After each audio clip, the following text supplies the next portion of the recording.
Hey everyone, it's Ethan or Miss back again for another video today, and welcome back to the channel, ladies and gentlemen. We are here again for yet another Call of Duty League video. Of course, this past weekend was the opening weekend, or the preseason, which, of course, the matches were all played, and they were very, very interesting. As you can see, I have a lot of tabs open here. We're just going to kind of go through every match and see what I got right, what I got wrong, and see what else happened. So, as you can see, there were 4 Game 5s and 2 sweeps, but no Game 4 series. So quickly, the subliners kind of expectedly got stomped on by Dallas. Yeah, we'll go more in depth with it in a moment, but that is actually a prediction I got correct. I said 3-0 Dallas, so that's pretty good. Then 3-2 for the Gorillas. I actually expected it to be 3-2 Surge, but yeah, the Gorillas actually came out on top there. And then I expected a 3-1 win from FaZe, so I got that one quite wrong. Florida ended up coming away with the win. Then for Paris and London, I think I had gone 3-1 London. So very surprising there, but I'm a fan of Paris now just because of Classic, who's one of my favorite players. Still wish he was on Toronto, but unfortunately he is not. And then moving on to the Toronto series, the Rocker versus Ultra. I think I had Ultra winning 3-2. Unfortunately, that was wrong. It was the opposite way. Minnesota ended up winning, and my God, Toronto just was not good in any game mode apart from Hardpoint.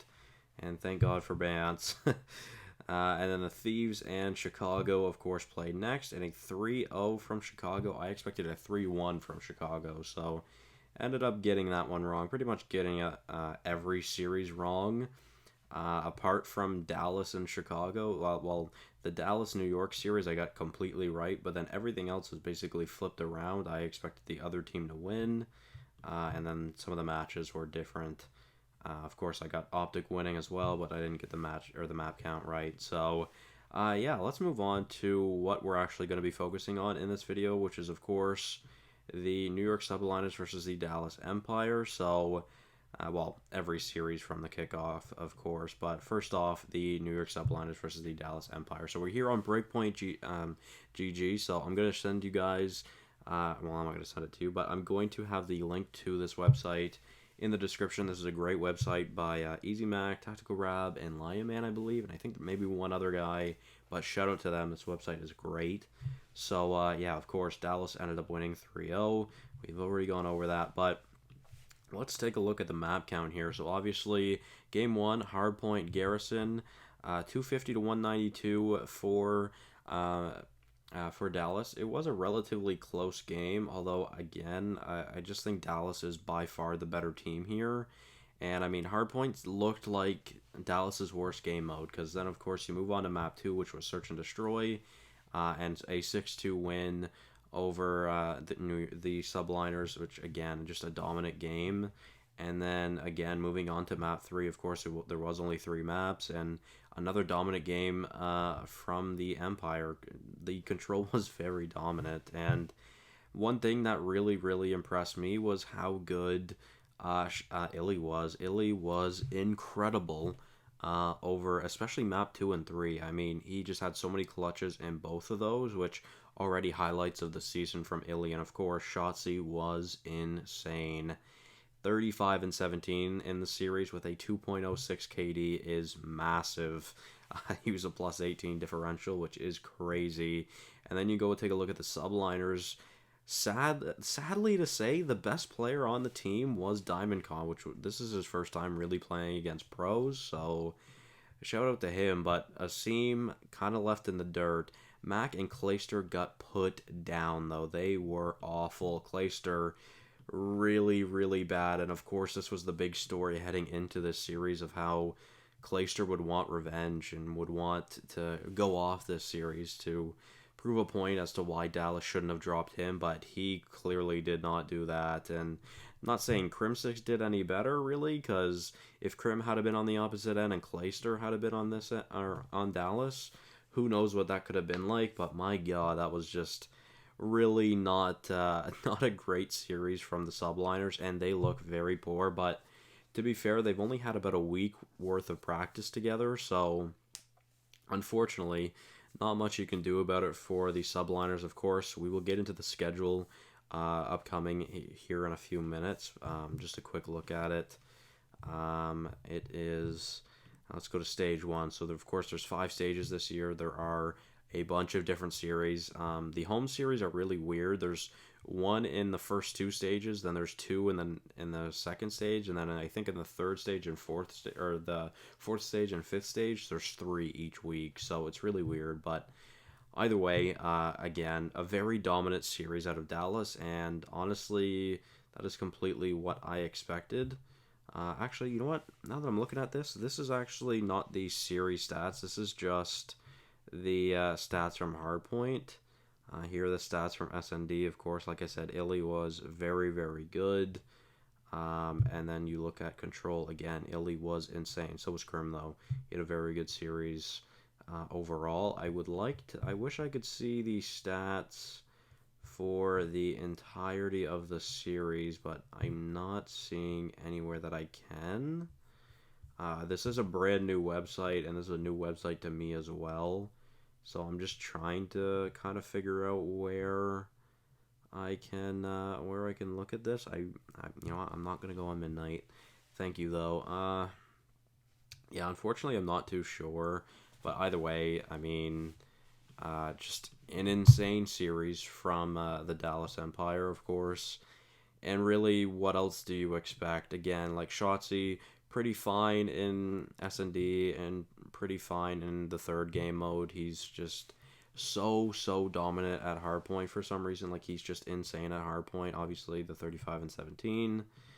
And then, of course, the entire team is pretty good at Surge. But, yeah, guys, so let's move on to the next series, which was Saturday. Of course, the Gorillas versus the Surge. Now, this one, of course, went the distance. Went to a Game 5. Looking at map 1 here, honestly, guys, I think a very surprising theme out of this series was how good Apathy and Vivid was, but honestly, in general, how good the Gorillas were. The Surge looked very clueless at some points. Obviously, you can see the only positive campaign, the only positive KD, sorry, here on Seattle is a 1 KD from Octane, which is not good, and I know it's Octane, but still, that is pretty bad for Octane. A 1 is pretty low. Gunless, I thought, was arguably the second best player in the series for Seattle, but he had a rough hard point, and this is what I was saying in the last video of I don't think Looney and Pristini can compete with other sub-duos. Like, I mean, this sub-duo is not the greatest. You know, looking at the Gorillas, they don't have the greatest sub-duo either, but they destroyed the sub-duo of the Surge, so I don't know, man.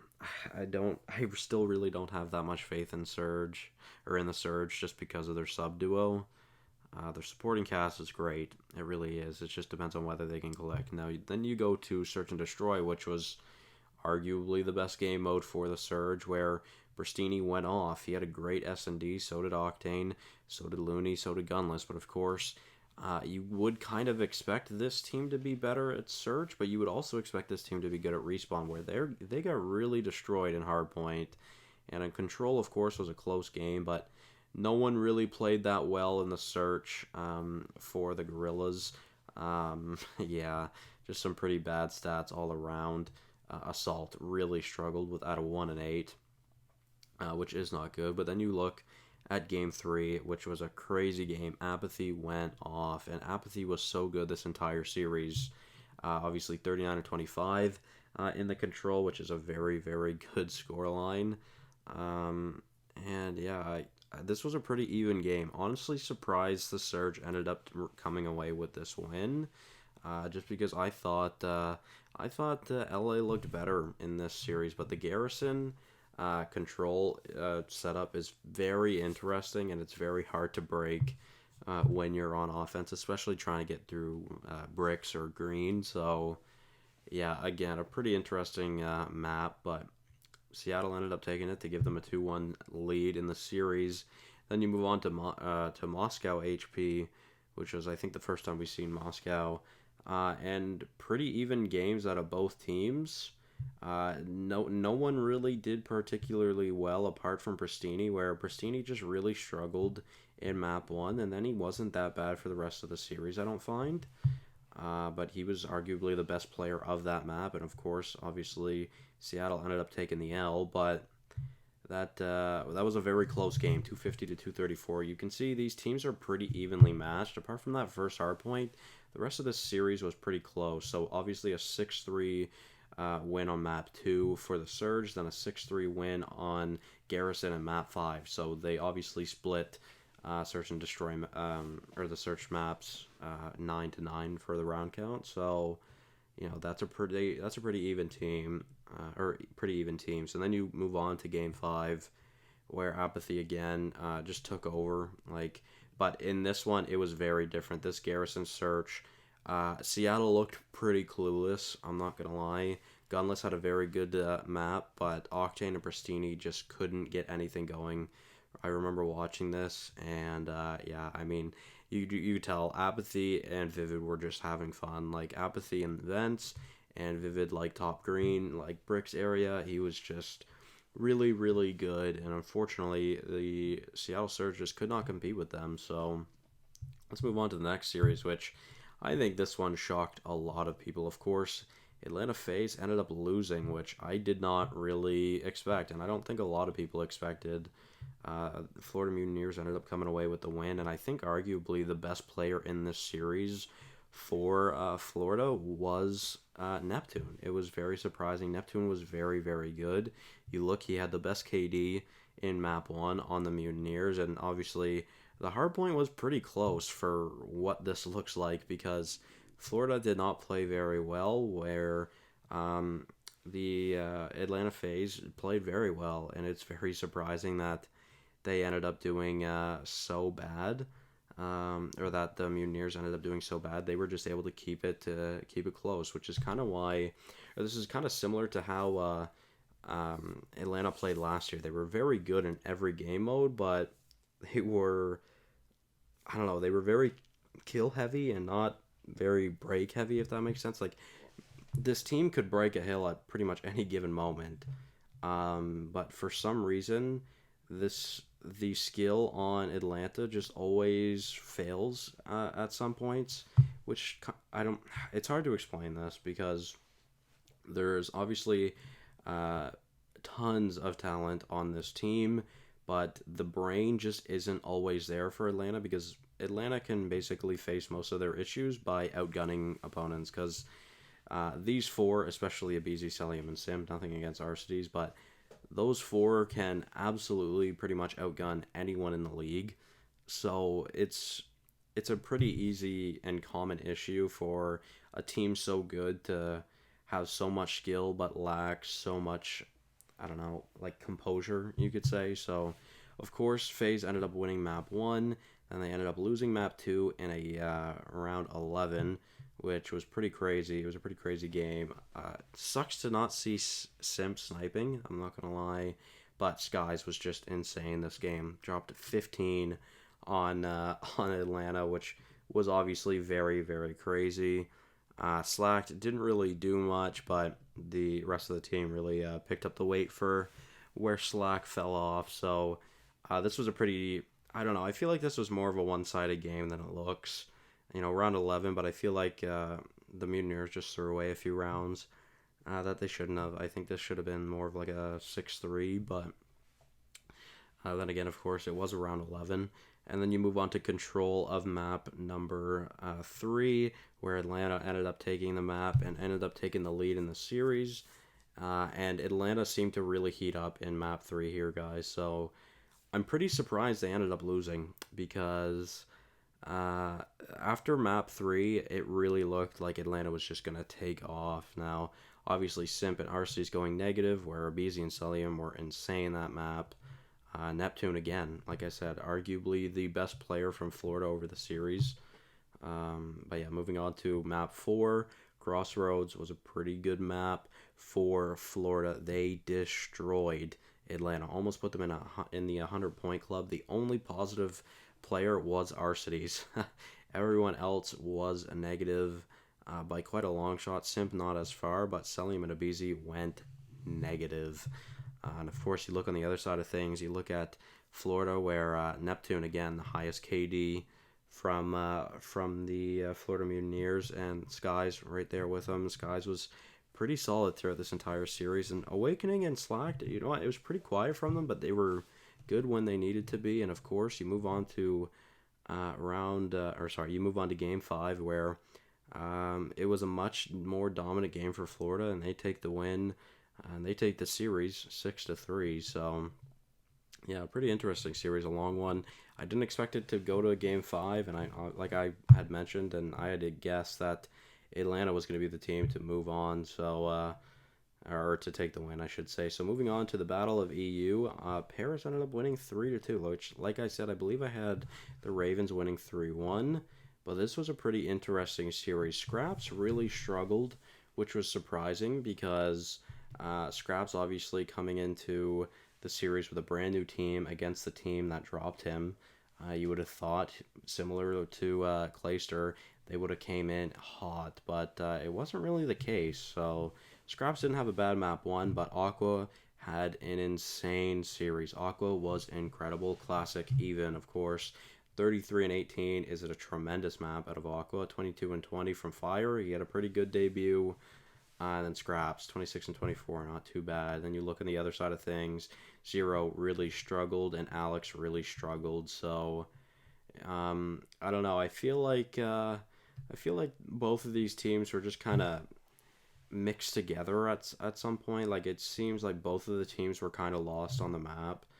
So, I don't know. I'm intrigued to see how their seasons go for the rest of the year. But of course, this was a pretty easy game for Paris. You can tell by the stat line, 250 to 176. Moving on to map 2, where, map 2 and map 3, it really looked like London was about to take over this series. Of course, a great game out of the boys in London on Checkmate. Of course, Scraps here, 1-8. A very, very poor game. And Aqua, again, very, very good. But, yeah, I mean, I just think that London was the better team, simply to put it, in map 2 and in map 3. London just seemed to be the smarter team on Checkmate and on Garrison, where, again, I mean, Aqua was just insane. Had the highest KD that map at a 1.26.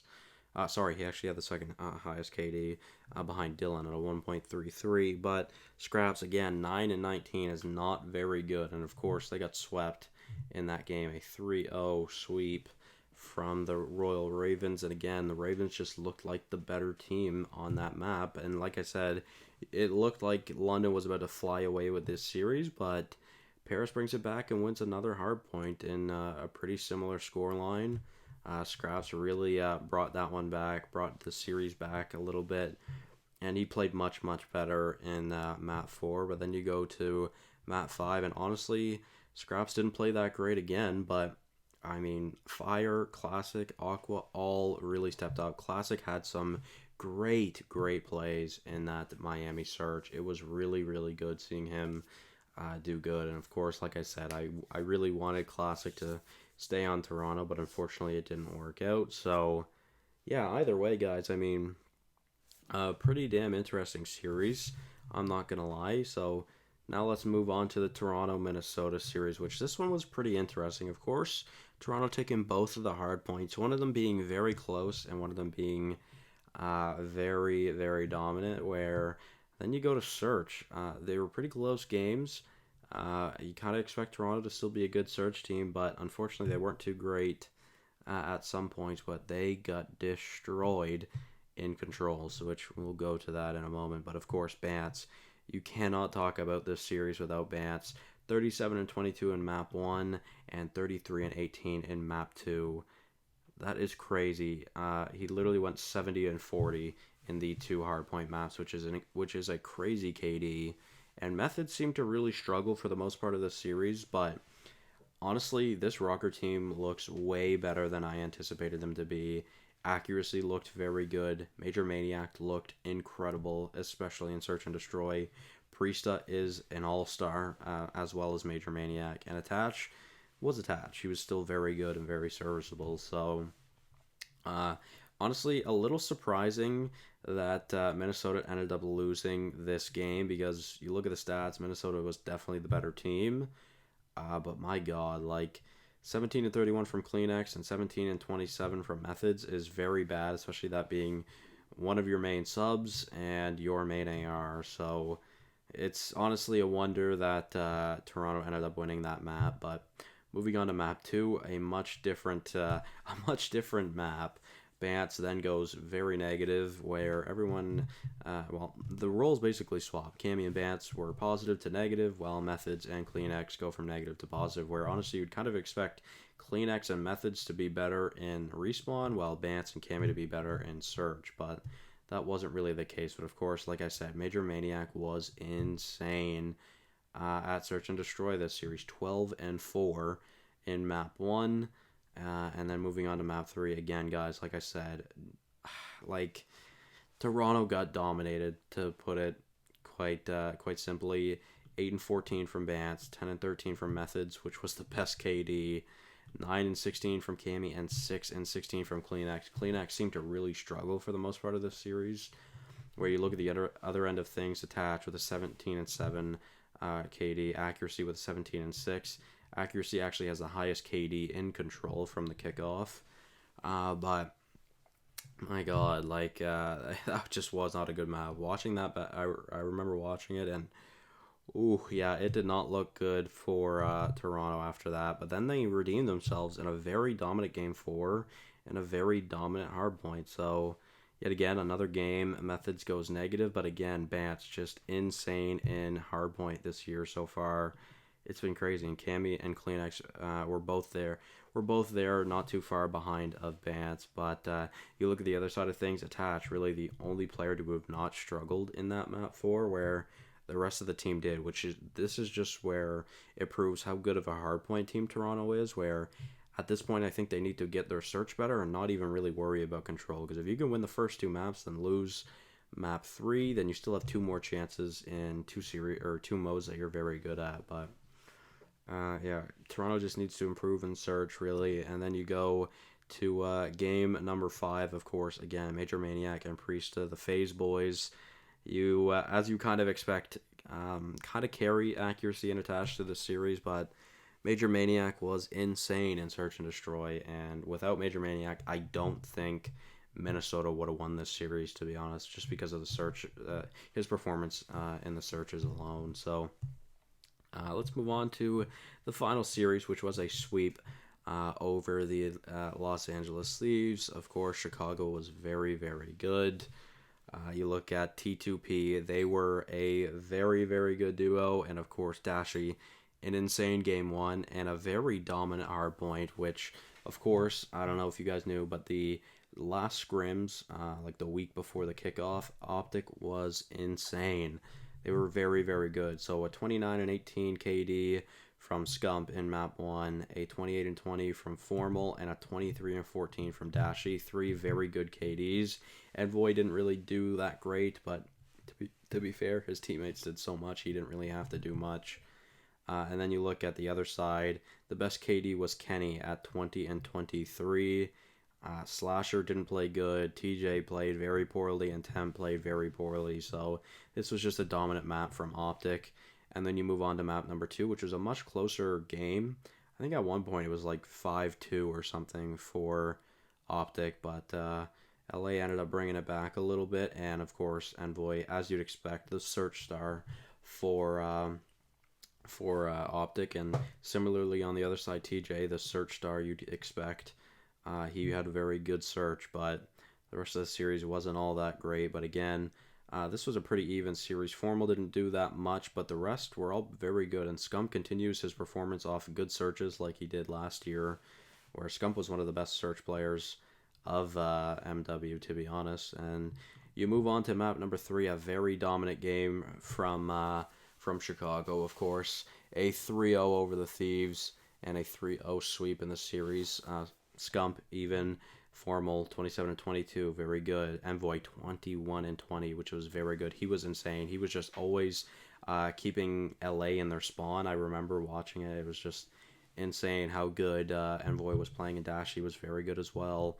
And then you look at the other side, Kenny, Slasher, and TJ all struggle, while Temp was the only one that really did anything. And Temp and Envoy were in those similar roles where they were just trying to keep, or trying to stay nasty in the other team's spawn, try to keep them away from the points. But yeah, guys, I mean, that's pretty much it. Of course, it was a very entertaining event, I'm not going to lie. It kind of sucked that it was just Miles and Chance. I'm hoping, of course, Maven and Merc get their contracts finished and signed, so they will be back for the Atlanta home series, which, of course, is just 2 weeks away, the weekend of Valentine's Day, which you can see the matches here. We've got a lot of matches. Every team plays twice, except for 4 teams each event, from what I've seen. So, of course, it starts Thursday. We've got 2 matches Thursday, 2 matches Friday, 3 matches Saturday, and 3 matches Sunday. So I'm very excited to see how that goes. And, of course, this will all determine seeding heading into the major of this tournament, which, again, you can see here. But, of course, there's the opening weekend. So I think every team will play, I think it's 8 times. It's like 6 or 8 times heading into, I think it's 6 times each. So, like, Minnesota, I believe, plays twice here. Yeah, they play twice in the opening weekend. Then the next week, they play twice again. But then the next week, they only play once. So, yeah, I think it's 5 matches for each team. And, of course, depending on how they do, we'll end up finalize the seeding for the tournament heading into the first major of the year, which I'm very excited to see how things go. So just a quick look at what the upcoming schedule looks like. Pretty interesting. Yeah, I am very excited to see how things go. I haven't really looked in depth, but it does look like most teams play each other here in the first stage. So yeah, guys, that will actually be the end of this video. Hopefully you did enjoy. This was a bit of a long one, so sorry about that. But of course, if you guys would like to see more videos like this, please do let me know. But either way, thank you guys all so much for watching. Hopefully you did enjoy, and I will see you guys in the next one. Bye-bye.